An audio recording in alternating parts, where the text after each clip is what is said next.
don't much like being recorded, so I don't know how long this video is going to be, and I've never really done it, so hopefully I get the information that you need to make you feel comfortable with understanding myself as well as my classes. My name's Mr. Varner, and I teach AP Psychology, regular psychology, as well as sociology. A little bit about me.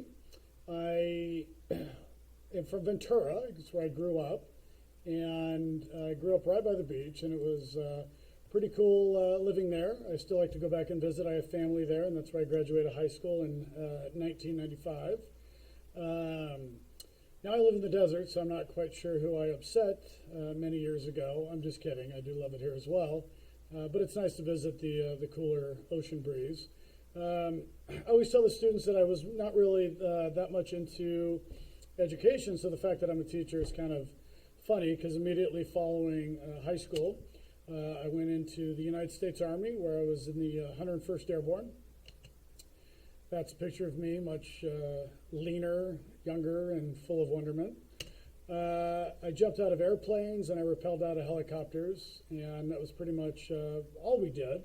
So when my time was up with that, I decided to move home and start college. I started off at Ventura College, where I ran into a buddy of mine that suggested I come out and help coach football, and I had never thought about doing that, even though I had played my entire life. I just didn't think I wanted to work with kids. Clearly it didn't work out that way. So I decided to become a teacher as well as a football coach. I've got 5 kids, that's right, 5, so it takes up a lot of my time, particularly with this distance learning from my wife, who's also in education. You know, as the internet's running fine, and as the computer and software is running fine, everything's good, but unfortunately that doesn't always happen. Before here, I spent 13 years as a teacher and coach at Canyon High School, and I'm coming up on my 5th year at West Ranch. The reason I transitioned was to become the head football coach here, but I love and absolutely love teaching at Canyon as well as here. For the class, well, I mean, these rules are a little bit different now. Cell phones often, but there's no real way for me to know that. I do ask to be on time. It makes it easier, particularly because with the distance learning, I don't necessarily know if somebody came on late, if they don't let me, or if they don't make me aware of the fact that they came into the class late. So I ask to be on time because I take roll almost immediately. Now, the deal is if they do, for some reason, and this does happen, they have to come in late, then I just ask they email me separately. Because I don't always see the alert or the announcement that they came in, because I'm looking at other things in terms of running the class. So if ever your student or your child is late, if they email me, then I will not mark them absent. If they don't alert me, then I mark them absent, just because I have no way of verifying that they were actually indeed in the class if they were not there for roll. I ask that all my students be prepared in terms of what they will need in order to do. Other than that, I'm not too much of a stickler, because I know this is a little bit of a unique situation that we find ourselves in with this distance learning. A couple things about this class. Whether you are in the AP or the regular psychology or sociology, a lot of them are run very, very similarly. We do have journals, which are a little bit different now because of the distance learning. Sometimes I'll put up an article and I'll ask them to read it. Go through it, annotate it, kind of find a good source of information. Sometimes I'll just pose a question and see if we can get a discussion going on that. And other times I'll maybe play a YouTube video or some other sort of video to see if we can stimulate some dialogue that way.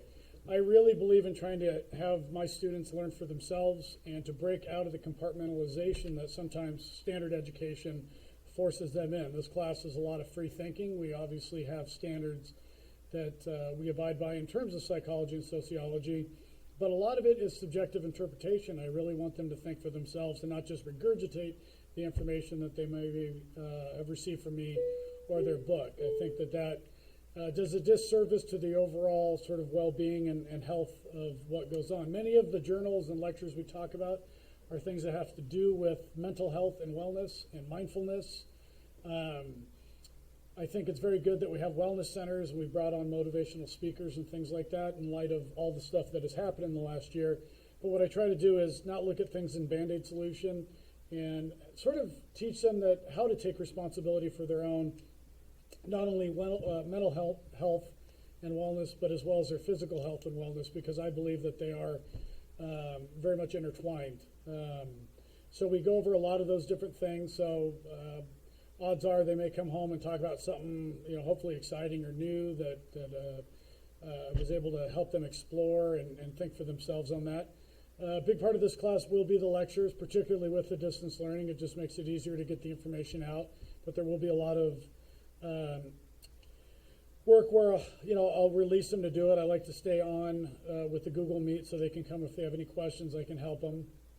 Tests are a little bit different here because my assumption is that if left to it, many of them will just simply cheat the answers and things like that. So I would prefer, as long as we're on the distance learning, to simply go through several test questions and make sure they understand the process towards solving those, not just getting the right answer, but how that right answer is correct.